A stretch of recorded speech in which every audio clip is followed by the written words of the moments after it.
there's always light at the end of the tunnel. And I know that, so many people say that when you're in the darkest times, and I've so been there. I've been in times that are so dark, I didn't see any way out. Um, but the next moment, there can be a different experience. Mm. And there's infinite possibilities to what that could be. And so, keep going. And if you're listening to this, you're listening to it for a reason. There is no mistake in that. There is no mistake in anything. Mm. And so whatever message was meant for you in this, I hope that you found it, and I hope that it impacted you in some amazing positive way.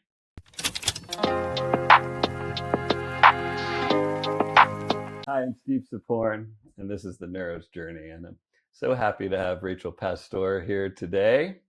Met her at a party a little while back, and I was just mesmerized by your story. And I really wanted to get you on here because it's quite a hero's journey. Being a heroin addict at age 15 Mm-hmm. to seeing or not seeing or being in the same apartment where your boyfriend overdoses, deciding to get clean, building a fitness empire, Mm-hmm. and then starting Golden Rule mushrooms, which Mm-hmm. I got a chance to look at the testimonials. It's really incredible what people like, the benefits that people are getting out of your work. Yeah. And so I read some of them. People's brain fog gone, people sleeping through the night, not snapping at their kids anymore, being able to regulate their emotions. And there was one particularly, there was this man, Ernesto, who said he'd been on SSRIs for years and felt Uh-huh. like a zombie. And within, I think, his first dose, Yeah. in a few hours, he said he cried for the first time in Yeah. 5 years and he got his emotions back. And Mm-hmm. that one just really hit me for some Yeah. reason. So, anyway, Rachel is an amazing person, an interesting person, one of the cooler people that I know. And I'm so happy to have you here. So, thank you so much for taking the time and doing this. I really appreciate Thank it. you for having me. I'm Yeah. excited to do this with you. Yay. So when we were doing our prep for this, you mentioned that you had this sick feeling in your stomach when you were a kid, and you didn't really know exactly what it was. Mm-hmm. So, like, what do we need to know about your childhood to get how a 15-year-old girl in Fort Collins becomes a heroin addict? Yeah. Well, let's see. I had that sick feeling in my stomach for most of my life. I remember my mom always telling me, like, when I go to her and I just be sick to my stomach, she's like, "Man, you've always had that." And I was raised mostly by my mom. My dad was here and there around, not very much. He was a alcoholic and um, drug addict, and my mom was trying to raise her two daughters, and she was going to college, and we'd spend a lot of time at my abuelo and abuela's uh, here in Fort Collins. And I also, well, at that time we were living in California. Mm-hmm. So anyway, I had different traumas that took place in my childhood.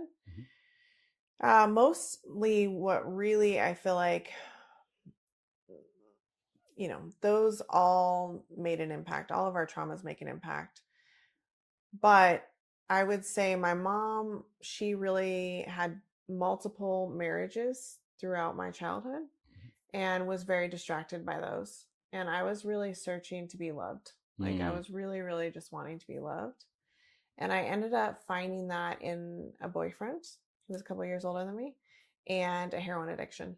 Mm-hmm. And so, I'd been using different drugs before that. Like, I smoked a lot of pot and had dabbled in different things, but a friend brought heroin from California. Mm-hmm. And I remember the first time I tried it, we just smoked it, and it was like instant relief from all of the anxiety that I felt, from all the sickness in my stomach, from all the sadness I felt. I felt nothing. Mm-hmm. And it's like that felt like such a relief. I just wanted more of that. And so my parents ended up emancipating me at 15 years old. and the heroin addiction just grew really, really fast. And, you know, everybody always says, like, don't try heroin because you'll never not want to try, do it again. Right. And, but it really was like when I started shooting it up, which came very quickly, started shooting it up, and I could just, my whole life spiraled.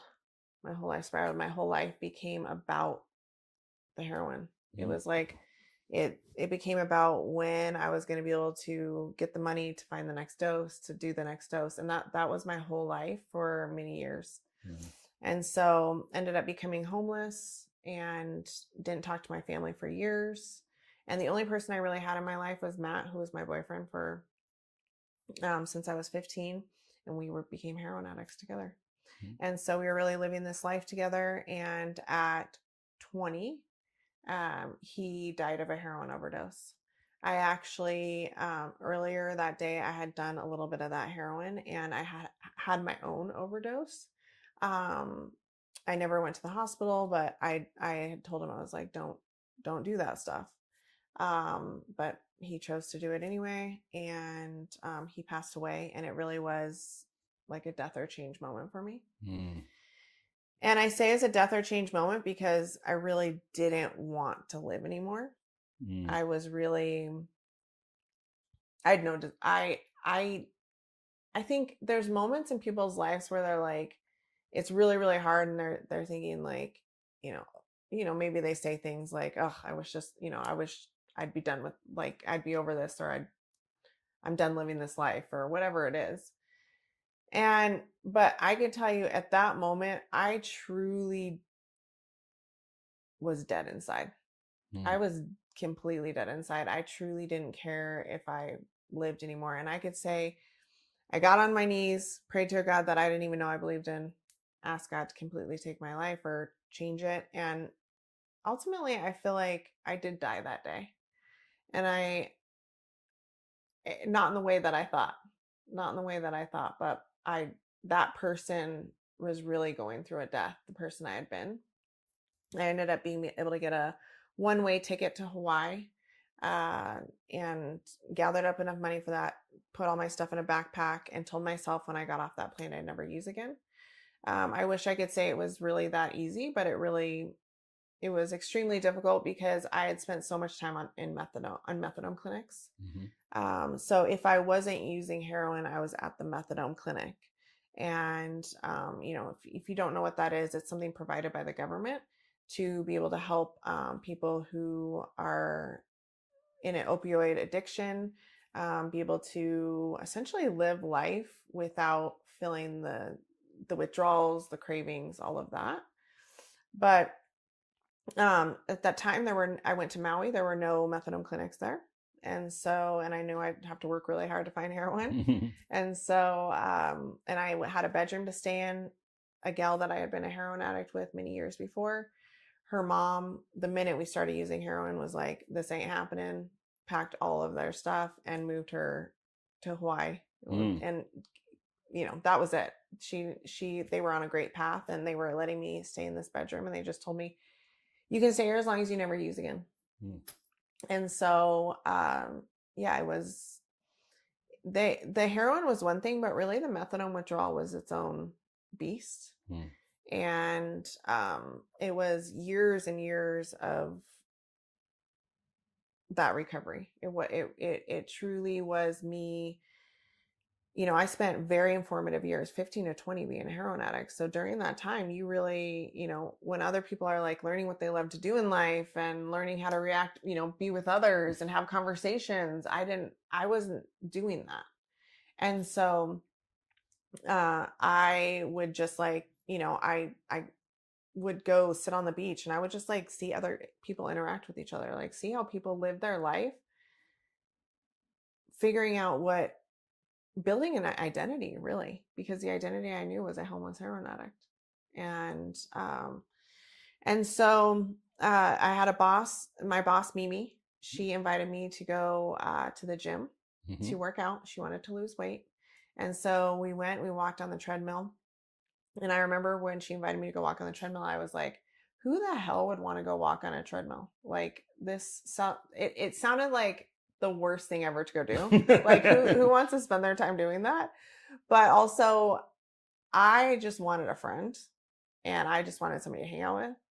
And so I was like, let's go do it. We went, we walked, and we watched TV. Mm-hmm. We talked, and we left. And I said, that wasn't too bad. And so I went back, and I went back, and I went back, and the more I went back, the better I started to notice, like, the better I was feeling. Mm. And so when somebody invited me to go to a cycling class, I was like, sure, I'll go try that. Get in the classroom. The lights go down, the music goes up, and it's just like energy everywhere. People are hooting and hollering, the music's going, people are pushing, and I'm just going, and I just leave that on cloud 9. Mm. And I felt like I was on drugs. I was like, what is this? And I'm driving home, and I remember this like it was yesterday. I'm in the car driving home, windows down, and I thought, whatever this is that I have right now, I'm going to bring this to the world, because all I knew was hurting people. All I knew was people who were suffering. And if I could figure out a way to give this to them, like, they could be happy too. They could find joy too. And that's really where, my mission became, to impact the masses with this joy of wellness. And so I headed on to do that. I moved back to Colorado. I went back to school. I started working in gyms. Of course, my first class I taught was cycling class. And I became a personal trainer, and I started my own gym. I feel like I've always been an entrepreneur at heart. Even this is really funny to say, but even when I was a heroin addict, I feel like I was my own entrepreneur. Like, I was constantly figuring out ways to give money to. Right. But yeah, so did that, and then I had a really amazing career in that. I ended up working for Chris and Heidi Powell off ABC Weight Loss Edition. We helped thousands of people around the world in an online coaching program. And I started Colorado. At that time, it was Colorado's largest fitness festival. Mm-hmm.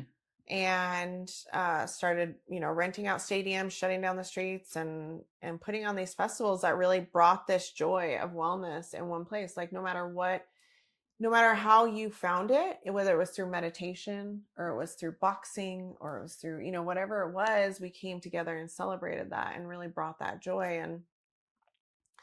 And I went on to start my own coaching company. But ultimately, when I started the festival and I started my own coaching company, I was already in another change. We all go through these different transitions in life. And I didn't know it at the time, but like, my life had already begun shifting.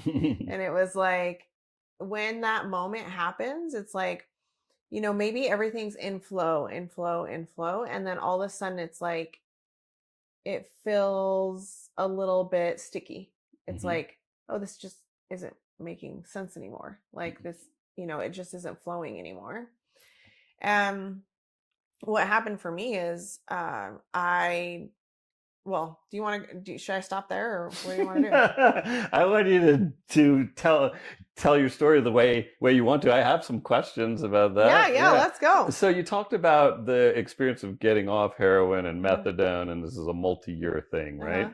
And so I'm wondering, was the exercise a way to, like, I've never experienced that, but I perceive it to be like a gloom, right? You just you don't have the joy of life. Did the feelings you got off of exercise kind of break through that for you? The experience of being sort of down from recovering from heroin addiction? Yeah, I feel like it brought that, that endorphin high was kicking it in me, of like, bringing that happiness back, that joy back. Because it's interesting what I was thinking about when you're saying about, all these experiences we had. I don't think anything's bad, right? They're for us. Yeah. And had you not been in that gloom, the feeling of exercising might not have been so impactful for you.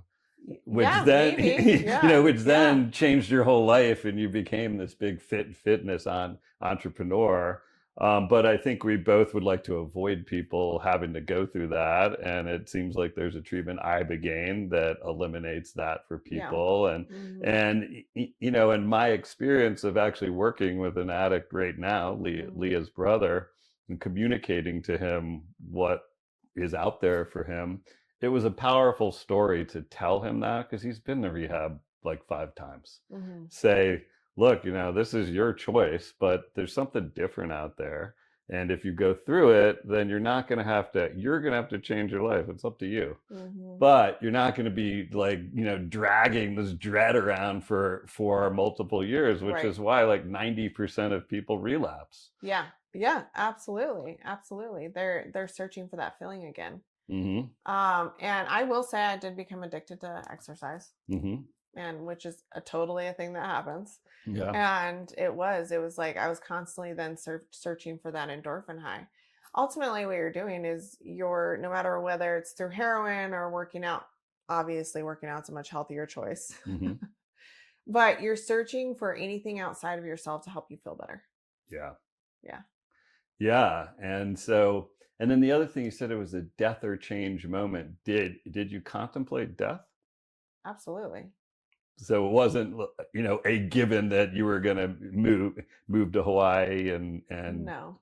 Yeah. and get clean. Yeah. I always say that I flew on angel's wings because I think in that moment, if I would have had my choice, it would have, in some ways I did. It was like I would have rather just died. Hmm. Um, Especially, I think, you know, I think when we want to transform our lives in some ways, it's so hard for us to think about doing that, even if we're in the pits of hell, because we don't know what we don't know. We don't know what's on the other side, and so it's easier for us to stick in with what we know. Mm. And I know that's maybe sometimes hard for people to understand if they see somebody like suffering from a massive addiction and they're just like in the depths of their own hell. Um, they oftentimes feel more comfortable to stay there because it's what they know than they do feel like, in changing. And going into the dying part is like, I was dying, I was in death.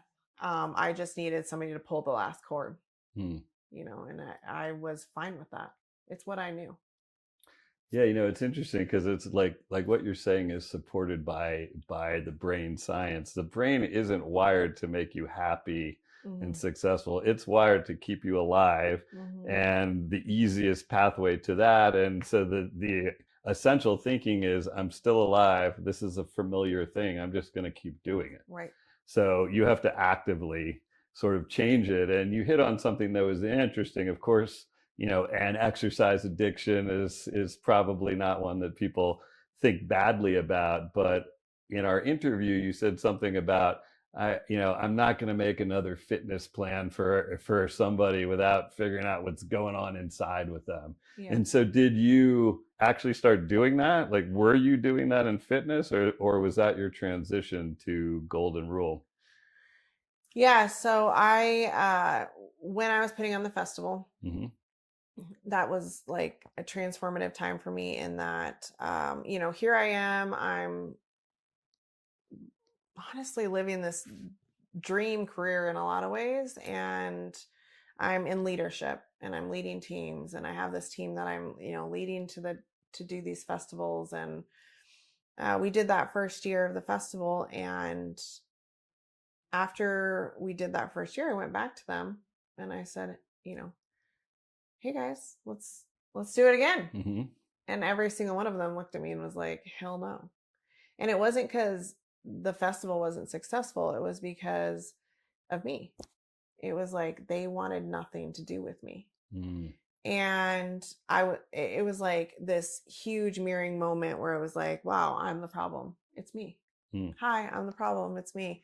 And I knew that. And I was like, and I could feel that inside of me. I could feel that. I could feel, I wasn't not aware what was going on. I wasn't not aware when I would scream at one of them and take, all of my fear and all of my anger out. I wasn't I wasn't, not aware what was going on. I couldn't fully see myself. I couldn't fully see that I was the problem, Mm-hmm. and so that really was the shifting moment for me of, okay, I gotta figure this out. I gotta figure out like all of this fire inside of me, all of this being sick to my stomach, like all of this tornado that is inside of me. I gotta figure this out. Mm-hmm. And so I started doing different inner child work. I started going to Joe Dispenza retreats. I went to an event with David Bayer. He's all about rewiring the mind. And it just blew me right open. I was like, oh my God, we all have this incredible power to completely rewire ourselves. We like the power within really woke me up.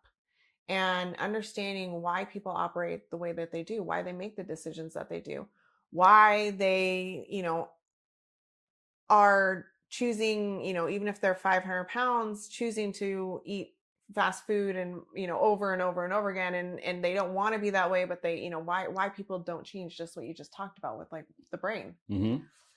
And so I became obsessed with this and I became a master of neuro-linguistic programming. And that's really when I was like, I can't write somebody another fitness and nutrition plan, Mm-hmm. because why was it that somebody could lose the weight then they gain it right back? Mm-hmm. Why was it that they couldn't lose the weight at all or stick with it or whatever it was? And now I knew. Mm-hmm. And I was like, until we fix what's going on in here and in here, you're going to keep going back to doing the same thing that you were doing before. And so me just handing you a fitness and nutrition plan is it's really doing you a disservice. Mm. And so that's really where that shift happened for me. And I was like, I can't do this anymore. Even though I had built something so amazing that I know even probably to this day, people are like, why'd you walk away from that?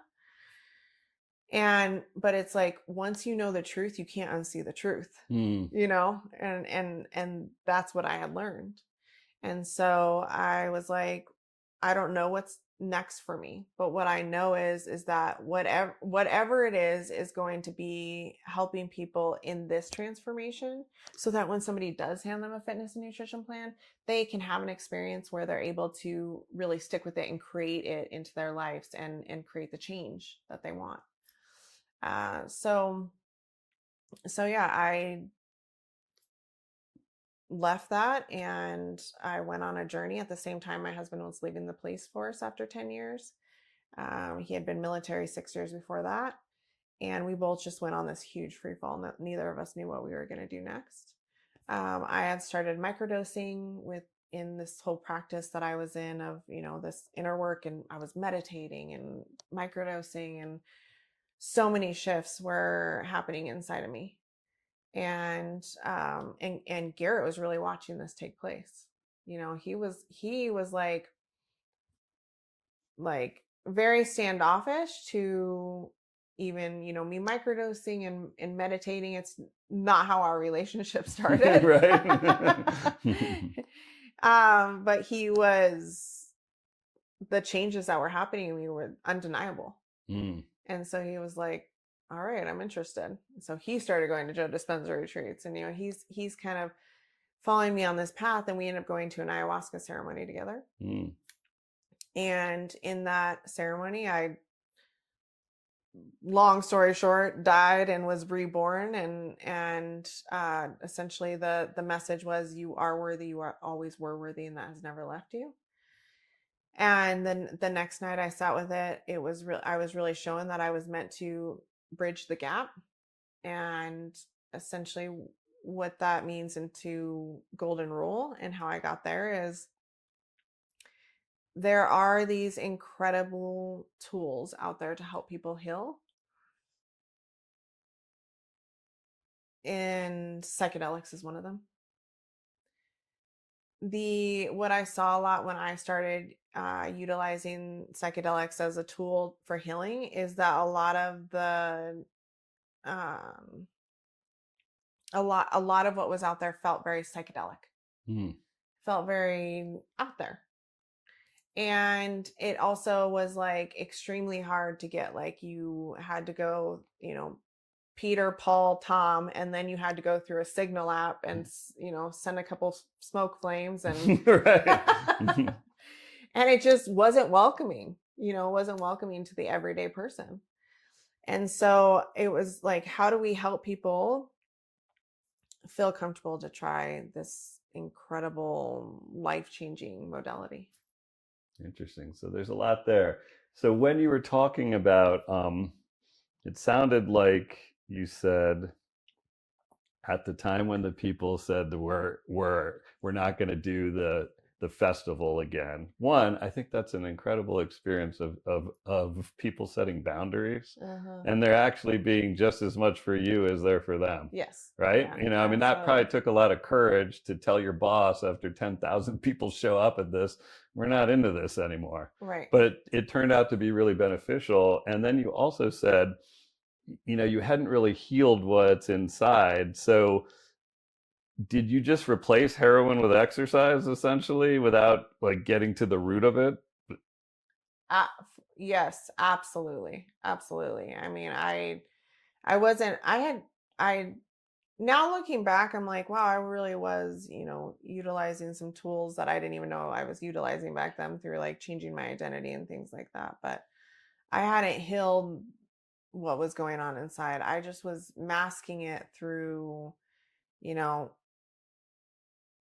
working out constantly and numbing in all different kinds of ways, not using drugs, but numbing and there's a million ways that we can numb. Hmm. So, yeah. And then the underlying drivers, though, when we were talking, you said you used to lead out of fear and force. Mhm. So I think fear is at the root of all these addictions, right? Yeah. And so you switch up, you're a super athlete now, but at the root, you hadn't conquered your fear, and it leaked out into the way you led. What's different now? Mhm. Yeah, I was completely leading through fear and force, and I think when people lead in that way, the reason they're leading in that way is because that is what they're feeling, right? They're feeling that fear of. For me, it was fear of, I think, fear of failure, fear of failure, uh, fear of not being good enough, and also fear of, yeah, not good enough, not smart enough. And so I was just constantly letting that drive me, Hmm. constantly letting that drive me over and over again. um okay, repeat what you said. Well, I'm just saying, so what's the difference in your leadership style now Yeah, compared to the well, fear and force leadership? yeah, so I would say that's really the work that I've had to do on myself, is like Hmm. I've had to come to the place of, I am worthy, I am good enough, I'm smart enough, and not allow that to be anything that's leading me, because I'm already whole in knowing that. And so that's no longer a driver for me. And that's what that's what we need to look at, is like, what's driving us and where's that from? And so when that's no longer driving, okay, now where am I leading from? And it's from a place of, first of all, it's almost certainty without logic, right? It's certainty in God's plan for my life, certainty in really that what's meant for me will never pass me by, and in really a place of peace of knowing that. I mean, if you're really in a place of trusting God's plan for your life and that what's meant for you will never pass you by, you stop chasing a lot of things, because you Mm. know that those things will always be there for you. And the other part of your story that I really liked is I think people, even people in the psychedelic world, but certainly potentially maybe people outside of it, think of it as a pill that's going to solve things, right? But what I heard is somebody who decided to change your life, who was doing a ton of work Mm-hmm. and used it as a tool, Mm-hmm. as opposed to just a crutch. Yeah. And so how do you handle that when people are coming in? I'm assuming you have a lot of people, coming to your company and talking about, I have this going on, I have that going on, and they want that pill dynamic, right? Mm-hmm. Which you are going to give them a supplement Mm-hmm. that'll help them. How do you communicate to them the role the supplement plays and the role they play? Yeah, so I would say that's around the educational piece, and it's Hmm. educating people, especially around setting an intention. Okay. Setting an intention is something we talk about a lot. Is, what is this intention for this tool, and how you want it to work in you? Essentially, what do you want to focus on, right? Because what you focus on, you create. And so when you're utilizing, especially in a microdosing aspect, and you're going about your everyday life, because you're able to microdose and do anything in life, you should be able to work, pick up your kids, drive your car, do all the things. But it's a small amount. But what it is doing is it's going in there and it's creating that neuroplasticity, opening up those neural pathways, working through the default mode network, which it's slowing that down. So, for a lot of people, if they have really, really busy minds, it's slowing things down so they can be more present. So And explain the default mode network for people that don't know what it is. yeah, so the default mode network is, it's kind of, especially nowadays, we have like 100 million things going on at once. Hmm. You have your phone going off and you're looking at this and you're working, and you have all these things working through your brain. And so it's like you're concentrating on a lot of things at once. Hmm. And so when you slow down that default mode network, it's like you're slowing down a lot of what's essentially what you're concentrating on. So Hmm. you're able to focus more intently on one thing at a time, right? And Hmm. be able to see, um, one, be able to see that thing more clearly because you're focused on it, be more present with it. The other thing that really happens is it opens up your perception, right? And you're able to see things from maybe a different lens, Hmm. right? Than you would just be looking at it in just one way before.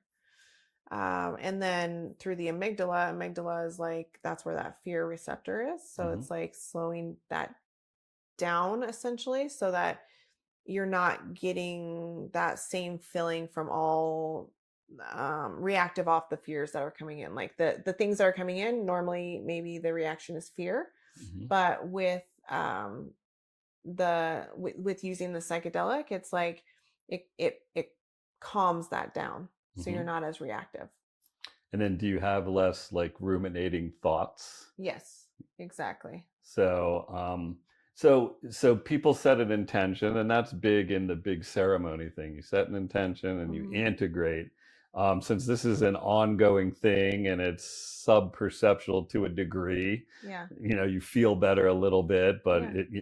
it's not a big experience. Are people's intentions oftentimes shifting during that time? And do you recommend a constant reevaluation of that, or is that just a natural thing that Absolutely. happens? I mean, we recommend you're constantly reevaluating. Hmm. There's also a time for integration, even just like when you do a bigger dose. Hmm. So you don't microdose every single day. You could either microdose like every other day or 4 days on, 3 days off. There's different protocols that you could follow, but there is time for integration in there, Hmm. as well as like after a 90-day period, we recommend people take a couple weeks off and just really see what shifted inside of them. The goal really isn't to microdose forever. Hmm. The goal isn't to use any psychedelics forever. The goal is because they're creating shifts, they're creating uh changes that last. And so you shouldn't need to take it forever. You're really working with it as you're taking it to create those shifts. That's why going back to setting the intention is like, what do you want to create in your life now that you have this neuroplasticity, your brain's more very moldable right now, your neural pathways ready for rewiring. Like, what do you want to create so that you can put that into action and create that much easier while doing this practice. And that's for lifelong change. It's not for the next week. It's not for the next month. You're creating lifelong changes. And so within Golden Rule, because you're saying the packaging is not psychedelic-y, it's people who are not comfortable getting on some messaging app. I mean, if you've been a druggie, you're comfortable doing those things, right? But you're trying to get it Right. to a wider Yeah. group of people. And I'm sure they hear all these things. I mean, everybody wants less brain fog and better sleep and more control of their emotions, but there's a fear level, I would assume, for people that are especially more newbies to this world. So how does your company work with people that are completely new but interested? hmm More, it's creating the shift in the mind for the people around that this is a tool, a supplement. You Hmm. know, this is a wellness practice compared to it being something psychedelic, Hmm. right? It's like, I think when we've been so programmed to think a certain way around what a psychedelic is. Hmm. And when we're able to shift that into like, this is, something that you're not going to go trip.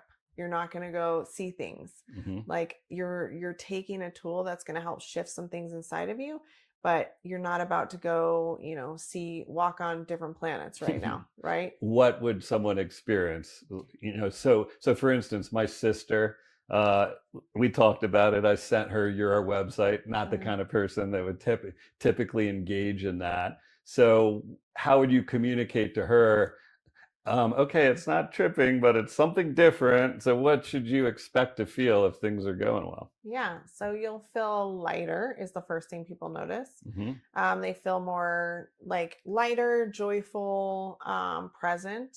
Hmm. They feel calm. They'll feel more calm, especially if you're taking the right dose. If you're taking too much, you could feel a little more anxious. That's why you know you're taking too much. Yeah. So those are the first things you'll notice. It's very subtle. It's like, oh gosh, I feel like a little bit better right now. Like I feel more joyful in this moment. I feel more present.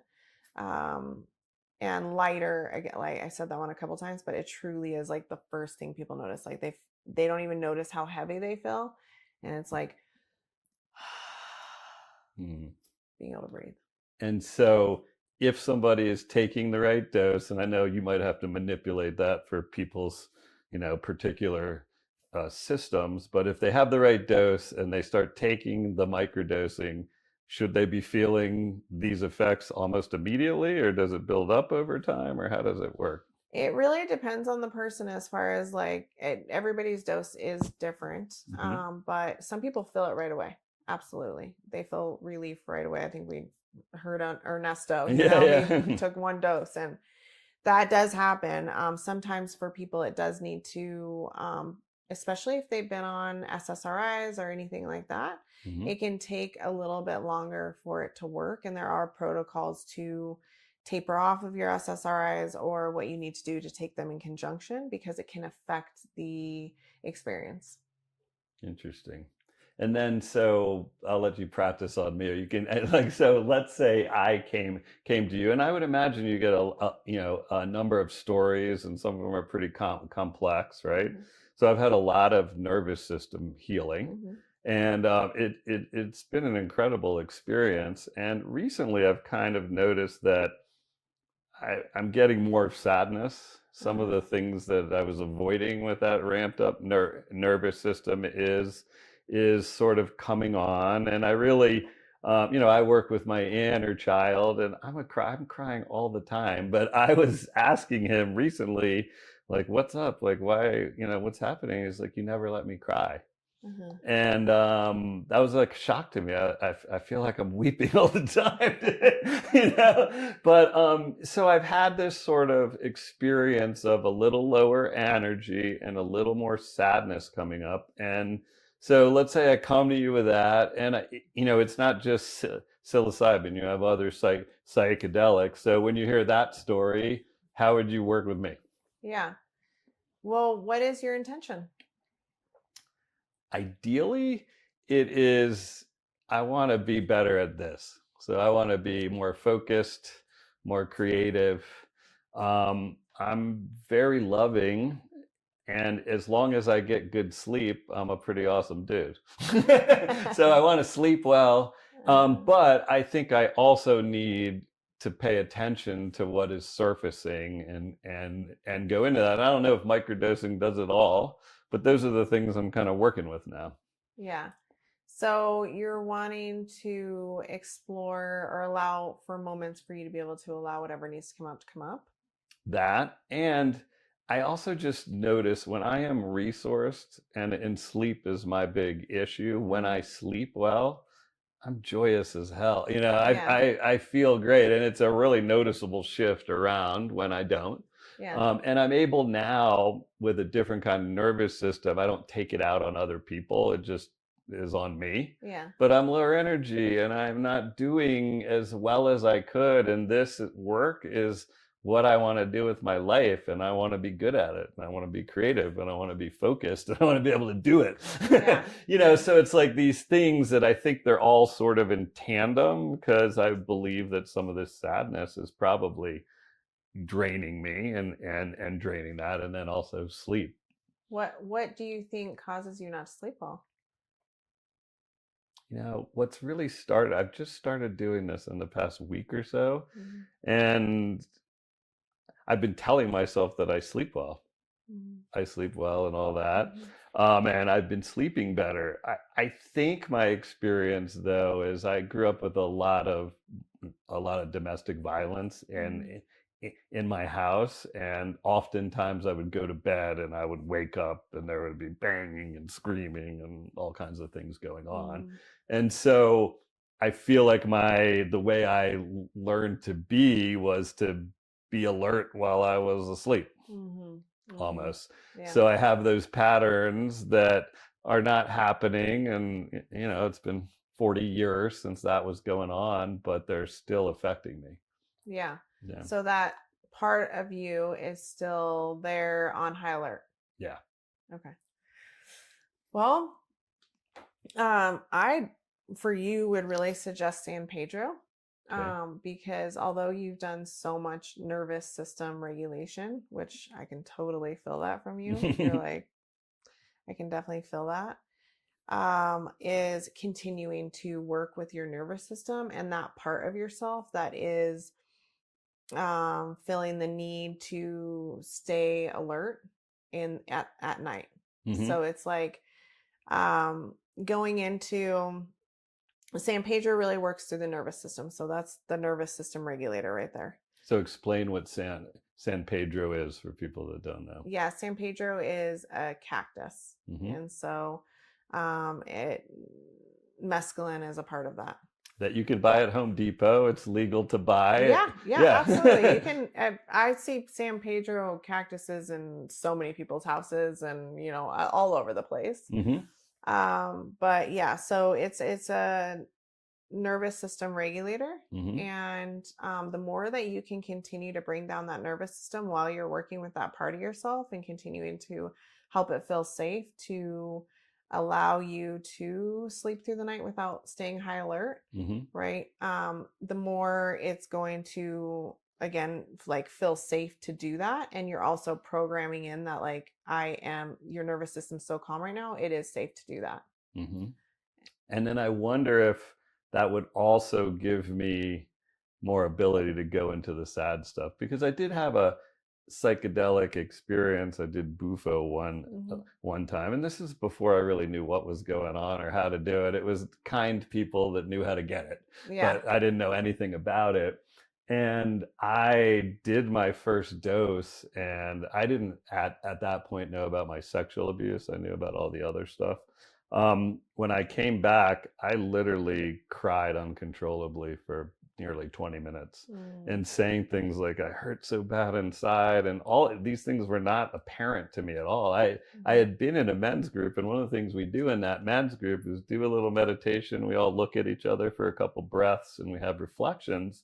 And my bros would always say, you look sad, you look sad. And I would just make jokes. I was like, I don't think you guys are very good at this. And then this is happening. And so I feel like there's a fear that if I let it go, it won't stop. Mm-hmm. And Yeah. honestly, that crying session didn't alleviate that fear because it was so long and so intense. Yeah. So I wonder if what you're saying is San Pedro possibly would create more safety in my nervous system, Mm-hmm. so then I could, dig deeper into that area. 100%. Mm-hmm. Or the other route I'd tell you to go is with psilocybin. Mm-hmm. And psilocybin has a way of bringing everything to the surface Mm-hmm. so that it can be released. And so I think in your case, I would say go San Pedro first. Mm-hmm. Really, really work with the nervous system, allowing yourself to feel safe. And then, a lot of the times what I'll recommend is if somebody's at that point of needing that nervous system regulation, start there and then go into using psilocybin so that it can continue to unearth what needs to be unearthed, but you're already kind of coming at it from that grounded place, Mm-hmm. and allowing the psilocybin to really like let it all out. But it sounds like you're needing that regulation first to be like, I feel safe to allow it to come out. Mm-hmm. um and then getting to that place with it and then using the psilocybin to really unearth it. Yeah, because it's interesting. I've done a bunch of the big doses, so I've uh, had a lot of the realizations and uh, things, and my life has changed, uh-huh. very dramatically. But it seems like working with it in smaller doses is more workable over time, Mm-hmm. right? Because Mm-hmm. if you do the big doses, I mean, what are you doing it 4 times a year? Yeah. There's 360 other days, right? so Yeah. so this is a way to kind of work with the energy that you're cultivating in your spiritual work or Yeah. your meditation, Uh-huh. and in just giving you more of a chemical lift to Mm-hmm. be able to do that work. Yeah. Yeah. Your mind's open, you're primed, you're ready to do that work. And you're also pulling out of like the everyday habits, behaviors, beliefs that you're constantly living into. You're expanding outside of that. So you're able to create new, you're able to create something new. Do you have a lot of people that come to you that want to get off SSRIs or Prozac or Hmm. that kind of thing? All the time, all the time. And the reason is because I mean, for a lot of people, maybe they just haven't found relief with that. Mm-hmm. And I think that I have nothing against it. There are people that it does work for. There's also a large amount of people that it doesn't work for. Mm-hmm. So they're still looking for that relief, or they have found that relief, but it's more come up from a place that it's numbing them. Mm. So a lot of the times with SSRIs is that you do feel better when you feel better, and you feel better because you're not having to feel anything at all. Right. Right. And so it's like, yeah, it does help. And they also know that they're feeling numb. Right. And so it's like they don't want to feel numb, but they do want to feel better. Yeah, and that's interesting. I mean, if I've learned anything about this is surfacing your feelings and dealing with them is the way to heal. So if you're basically taking a substance that doesn't allow them to surface, you're getting some relief, but you probably know deep down inside that either you're numb or you're not really addressing the thing. Amen. Isn't that why neither of us drink anymore? Yeah, right. And so then do you typically give them, I mean, is it San Pedro or psilocybin, or is it tailored to which one they were on or their experiences? So we have in-house, we have coaches that'll guide you through what a tapering protocol would look like. Mm-hmm. Of course, we always tell people check with your medical provider, all of that. But Mm-hmm. we do have specific protocols that help people taper off of those medications. It's not you're taking those medications, you just stop them and start microdosing, right? It is a taper. And depending on what their intention is or experience that they're looking for would depend on what type of supplement that we would recommend that they go on. Interesting. So I read these testimonials and they Uh-huh. were amazing. Is there, and Ernesto stood out to me. Is there any one that was particularly powerful for you to hear? let's see. I always go back to this woman. She messaged and she let us know that, she just told us her story about how she was really raised in the era of Dare. And, Yeah, me too. yeah, me too. And how, she had been looking for this relief from her anxiety. Hmm. Um, and somebody had suggested psychedelics to her, but she just immediately was so turned off by it because she had been so programmed to believe that, it was bad, it was drugs. Hmm. And so she didn't do it, continued with her suffering over and over and over again, right? She's just living in this suffering, and this keeps coming at her in different ways of like, then she heard a podcast and it was like, she still was like, oh, but I don't want to do drugs. She's still so programmed in that way. And she ended up having her brother, who was in the military, had horrible PTSD. He ended up utilizing psychedelics for his own um, relief, transformation. And she was like, oh my God, I got to give this a try. Like, I got to do this. And this is over a couple of years time Hmm. that she's going through this, sitting in this suffering and allowing these thoughts of that she's been programmed into, like, to not allow her to step into this relief. Hmm. And finally she gave microdosing a try. She felt most safe to do microdosing, because I will say that I know you've had some larger doses. Like, larger doses are actually great and so important that, you have the right guidance and you have the right integration after and all of that. But most people don't feel safe to do larger doses. That scares the shit out of them, quite honestly. Yeah. So they feel much safer to do like a small amount that is sub-perceptual over time to get those changes, right? Hmm. And so she started microdosing, and this she's telling us, she's like, I was, I'm sitting in this, I'm suicidal. Like, I want to end my life. I'm miserable every day. And she's living in this over and over and over again. She starts microdosing. Within a couple of weeks, her life completely transforms. Mm. And her anxiety is gone. She's no longer suicidal. And she's like, and now this was like a year of her giving us a testimonial of after she started microdosing, Hmm. and how much her life had completely transformed, and how sad she felt that she had allowed herself to sit in the suffering for so long, in allowing the thought that she had been programmed into, that this was like a bad thing, right? Hmm. And she wanted to share her story because um, she didn't want anybody else to sit in that suffering. Mm. She wanted to let them know, like, this is okay, this is safe. So Wow, amazing. And then is she still microdosing, or was it a year or two, or? I need to check in with her. Uh-huh. I don't know. Okay. Yeah, this testimony was probably about a year old, and so I Interesting. should check in with her now. And is there anyone that surprised you? Like somebody that had a benefit that you never expected someone to have? Like could somebody dunk who could never dunk before or something? Hey, I believe in infinite possibility. I don't know. But none ever hit your inbox that kind of struck you as unique.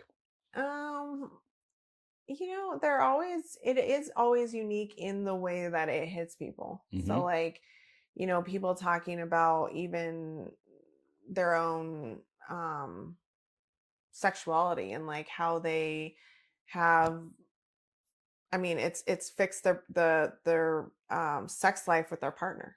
Hmm. And essentially, it's so interesting how that happens. It's like kind of through the back door. It's like people are taking all of these supplements in order to, you know, help them perform better in the bedroom, Hmm.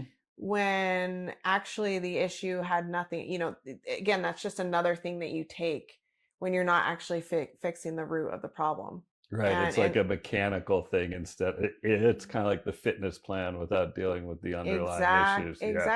exactly. And so then hearing stories about, like, well, they actually had sexual trauma that they were able to work through and, uncover, and that was causing them to, not be able to be present in the room with their partner, that they kept disassociating, right? Hmm. And so it's like fixing that disassociation. Again, we're fixing the root problem. Right. And so, yeah, those things do surprise me because I'm like, and then again, at this point, they don't anymore. Right. But it's like, wow, you read something, you're like, that, when we're putting this together, we're never thinking of helping somebody fix their sex life. But Right. it's like, it is, what comes from fixing the root of an issue. Yeah. And so do you hear often, you mentioned that you started to get the benefits of the microdosing, and Garrett was a little slower to that, but he witnessed change. Yeah. So do you see that often in partnerships where somebody starts, the wife starts or the husband starts, and then the second partner starts to come along? All the time, all the Mm, time. It's typically women that lead the way, and I'm not, I see that a lot of like, especially when it comes to maybe trying a supplement. It's mhm. like, in the supplement industry, more than men, for sure, women are the target audience because women will buy something and then their partner's like, oh, what's that you're taking, Right. and they try it for themselves. Um, so yeah, we do see that a lot of like somebody opens the door and the other person's maybe not ready yet, but they see what transformation is taking place, and that's undeniable, right? Yeah, it's an interesting thing when you're in this relationship and you love somebody, and instead of saying you should do this, you demonstrate the experience of healing, Yeah. and that you're actually, it's not just taking these pills. I mean, Yeah. people need to do a number of other things and create Yeah. their change. These encourage it and Hmm. help you to do it.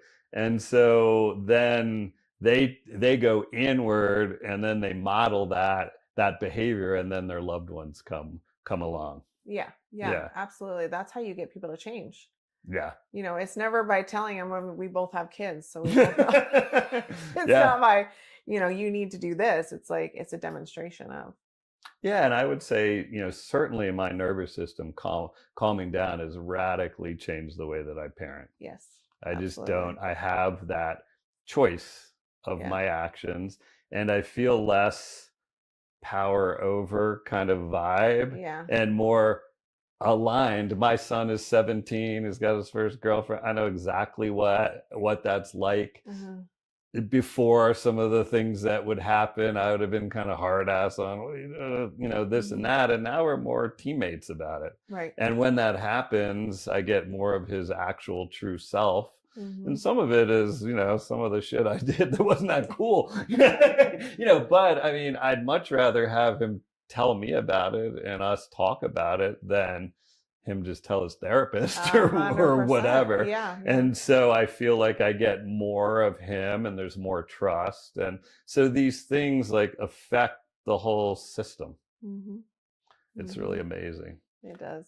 So one of the things that so I have a guest intake form, and you filled it out. And Hmm. one of the lines that I loved is you said you have a hot and supportive husband. Yes. And so I'm starting to write a book about, it's really based on my own experience of the way that I, was masculine before. And with this fear and hyped up nervous system, it was more dominating Hmm. and creating stress in the environment, and needing to win and having difficulty to say I'm sorry and all these things, where Yeah. now I'm sorry is just, I mean, who cares? I'm sorry. Yeah. I hurt you. I didn't, Yeah. I'm sorry. And Leah's really noticed it, and I've interviewed her for this book, and it was really one of the most moving things that's ever happened to me, to listen to what she said to my questions. Yeah. She recorded them, and of course I kind of knew that I'm operating better around here. Hmm. But what was really interesting to hear is the change in her life. She says, I'm better at work, I'm more of myself at work, I'm more able to give of myself to you because Hmm. I feel safer. Hmm. And so our relationship is definitely deepened. And so I'm wondering, I'm assuming your hot supportive husband, as maybe, I mean, he was a military man, he was a cop, Yeah. he's probably had a whole experience of the way he exhibited his masculinity. So as you're an aspirational woman, I think you're beautiful, you're Thank you. successful, you don't need a man. to support you, Yeah. right? You have a man because you choose to. Yeah. And so what's your experience with that different kind of masculinity yourself, and what changes in your life? Like, what can you give Garrett that you couldn't give other partners because they weren't showing up the way he does? Hmm. Well, yeah, that's been a constant dance of figuring out that masculine and feminine energy. And, but mostly for me, because I've rode more in the masculine energy for a lot of our relationship. Hmm. And so, it's, it's been more for me to realize that I was safe to fall into my feminine, Mm. and he allowed me that space to be able to do that. I had to make the decision to do it. He has always been that space. Hmm. He's always been that. It was more me trying to, out of survival and fear, and just what you said, I don't need a man, kind of like, living from that place of like, well, if anything happens here, I'm going to be able to take care of myself, and I'm never going to let myself fully fall into that, because if I do, then I felt like there'd be some kind of helplessness in that, Hmm. right?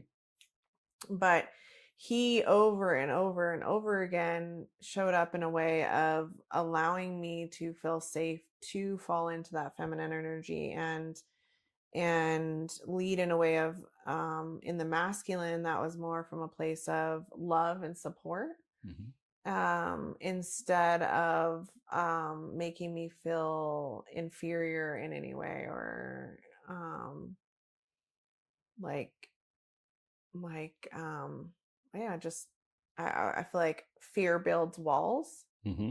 and safety connects the world.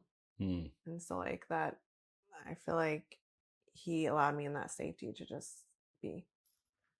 And so you're a boss lady, right? Your companies are big. You're Mhm. having That's masculine energy. Are you more feminine in that environment? Or are you saying when you come home, you're just able to put that down and be a different kind of. I think there was a time where I was this here and that there and this here, I was wearing these different armors or roles or whatever. But actually, the more that I've worked on myself, I feel like I'm both feminine and masculine in my business. I feel like I allow such flow and allow myself to just to receive, Hmm. and allow stuff to come to me. And then when I need to like get shit done, like that needs to happen in a business sometime, I'm able to flow into that at the same time.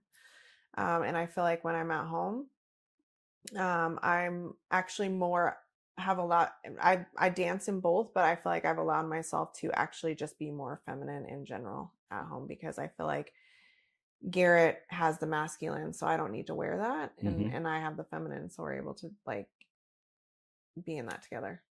But there's multiple kinds of masculine, right? There's Uh, kind of this dominating masculine. Has he always showed up consistently in the same way, or has that evolved over time? he's always showed up consistently. I would say that it's more that when I felt more into my feminine, it even allowed him to show up even more in allowing, like, in that safety. Hmm. But yeah, he's always been pretty consistent. Nice. And then so when you show up in the feminine, like what behaviors are that? Like what does he get from you that he wasn't getting when you were more in your masculine? Oh geez, so much more. I feel like, yeah, when I was more in my masculine, it's like, you know, um, never letting my guard down. Mm. It's like we got to get this shit done, and we're doing this, and we got to go. Um, it's like I trust that there's like more trust when I'm in that feminine. It's like Mm. I don't need to be rallying the army every second. There's no need for that. It's like I can trust that we're working together to get things done, and I don't need to always be. I think sometimes when people think feminine, they think like sitting back and doing nothing. Hmm. But really, I don't feel like that's the feminine. I feel like the feminine is just like is more in a place of receiving. Mm. And so when I'm in a place of more receiving, um, I mean, it's amazing what takes place between us, because I'm able to receive this incredible love that's being shown to me, this incredible um like giving that's Hmm. being coming towards me. And so it's like that creates for both of us like so much more love and honestly sexuality and like fire between us, because he wants to be able to give that to me, and I'm open to receive that. And then have you had other partners that didn't show up like he did, and have had a different experience with the masculine? Oh, That- absolutely. yeah. Absolutely. But I also feel like I wasn't, uh, they had their own things that they needed to work on. And at the same time, I feel like I was attracting that because um, I wasn't, I wasn't, I never felt safe enough to let that guard down and to be in my feminine energy. Yeah. And I think there's a mutual safety too when the man feels it. You know, I've had the experience of other partners. I've said some vulnerable things and they've been thrown back in my face, Hmm. which is like hard for me to say them anyway. And then when they get used against you in arguments, then you Right. kind of retract more. Absolutely. And then it becomes sort of like a battle. Hmm. And my experience with Leah is I feel that we're both so safe with each other. Hmm. If she has an issue, I can't remember anything that she's actually come with, come to me with that I've said no to. Right. Because in general, it's like it's not again. I mean, my whole goal is to like make you feel good, and then Yeah. when she's feeling good, Yeah. I feel good. Yeah. And so it's just changed the whole dynamic, and it's really been noticeable. It's a different kind of relationship, Hmm. and it feels extremely safe. And in a world now where women go to college, there are more women in college, women are making the same amount of money. It's a difficult spot for the old world man to be in, because still I would say one thing that is difficult for men, these stats are something like 70% of marriages that happen, the man makes more money than the woman. Okay. So if you're saying you want an evolved man and you also want economic free, you're Yeah. you're cutting out like a ton of men. And so Yeah. I think, there's something in women that says there are other things besides provision Right. that a man can hold down, Yeah. and he can still provide. Yeah. And so there's a two-way street on that, because you really do leave out a lot of people if you have to make more money than the woman and the Yeah. woman's successful. Yeah. Um, Well, I so love that you're writing a book about that. thank you. Yeah, that's Yeah, really great. I really love it. I thought my story is kind of interesting, but it felt, well, I'm just going to write a memoir. It didn't feel real. But if I can use my experiences to see how, I mean, it shows up in the people that I love. And like, honestly, I'll tell you, I mean, when I listened to the messages that Leah said, I mean, I'm getting teary now. It was like, I will never forget it. Hmm. It just meant like, I was like, okay, this is like the reason, Yeah. and I think that that's what I thought when I was starting to heal, was I could just get rid of these fucking feelings and everything would be the same. But then as the feelings disappeared, the difficult feelings, nothing was the same. Right. My my purpose emerged, what I wanted to be in the world, Yeah. how I the people that I attracted. I mean, all the things Yeah. changed. And I think that's something that sometimes maybe people don't really know. It's not just taking away something. When that space is there, it's going to fill up with so many good things. Yes. Absolutely.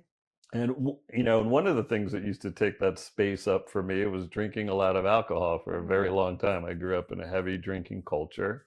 And I know you're developing an alternative to alcohol. I don't know if Mhm. it's out yet or it's coming out this year, but tell us what that is for people who don't drink, but Yeah. don't want to drink club soda at every meal. Which, Right. Right. Yeah. Well, yeah, I really came to creating Lumi Bliss. It's coming out this year. Mhm, I stopped drinking a couple of years ago mhm. and never had an issue with alcohol. It I just would wake up the next day and I'm like, just didn't feel at my highest self, you Mhm. know? And even through the night of drinking, I also would lose myself in the way that I really wanted to show up. And so I was like, stop drinking. And then when I would start to go out with my friends, which, some of my friends still drink and I don't care, that's fine. But I was like, it felt a little like I was, I don't know, just, I almost wanted something just to hold on to Right. enjoy, Right. And at the same time, I was like, well, wouldn't it be nice if there's something also that made me feel like more connective and more alive and more joyful or whatever it is and more present. Mm-hmm. And so, yeah, some people use microdosing for that. Mm-hmm. But this is completely non-psychedelic. It's just using different adaptogens and really, so like, I don't know if you've ever heard of Kana, but Kana's so beautiful. I take it, quite often. Yeah. And Kana's in one of the products, and it's just like a heart opener. Mm-hmm. And so it's something a packet that you could carry with you, take into a restaurant. If you did order a club soda, you could just put it inside the club soda. Oh, okay. It's not like a bottle or a thing. No. You pour it into something else. You do. Cool. So I was going to make a bottle that you could take. There are things out there like that. Mm-hmm. The thing is like, you can't take that into a concert. You can't take it, you probably wouldn't take it into a restaurant. And so it's like, how do you have something with you that you can take anywhere? Mm-hmm. And be able to have your own thing that tastes delicious and, creates this experience. Yeah. And it's interesting because, drinking for me, it's not something that I miss at all. I'm exhibiting no willpower not to drink. As the nervous system calmed down, I've just seen the experiences. And, the number one experience that I've gotten from not drinking is my regrets have gone down by probably 90 to 95%. Yes. Like I never woke up on some morning and be like, oh, I was probably awesome last night. I mean, I was a fun guy and all that, but the problems that happen in my life, I used to make the joke, like the top 10 things that are the worst things that I've ever done, 12 of them were on alcohol, kind of thing. And so I'm glad to be free of it. And I do enjoy some of these other non-alcoholic drinks, or I take Kana. There's a Colorado company that I take, and it really is supportive. So I'm glad you're doing that. So we'll wrap up here a little bit. So if you could, I'll give you kind of two questions. You can choose to answer whatever you want. If you could go back and talk to 15-year-old Rachel, what would you say to her? Or is there just anything you want to say to the world, a wish for the world?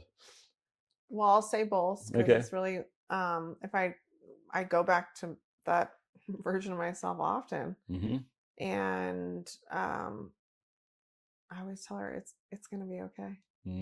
It's going to be okay.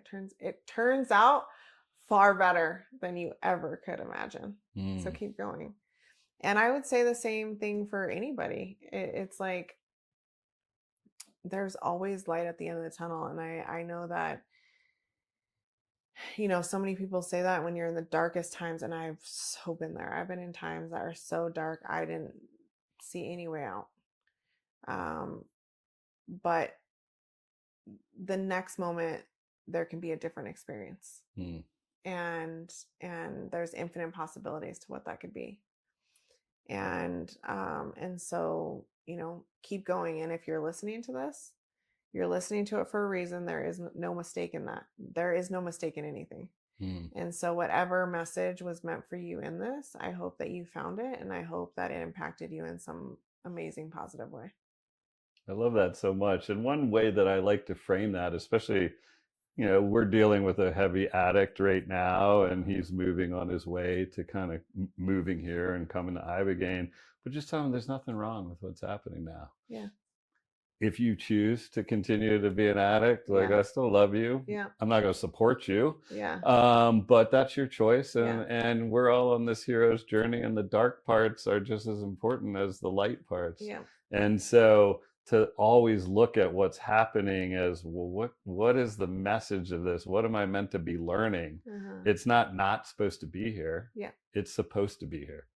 Absolutely. What you're experiencing right now, there is no mistake in that. Yeah. Amazing. Well, I'm so happy that you came. I'm so glad that we're buds now. Yes. And maybe we'll do it again sometime. Sounds good. Thank you. Right. Bye. Thank you so much for joining the Neuro's Journey podcast. If this episode landed, share it with someone who needs to hear it. The real medicine is in the connection, and this community only grows when we reach for each other. Subscribe so you don't miss what's coming, and if you have a minute, leaving a rating really helps more people find this work. And keep showing up for your own journey. Every small act of courage matters, for you, for the people around you, and for all of us. I am so grateful to be walking this path with you.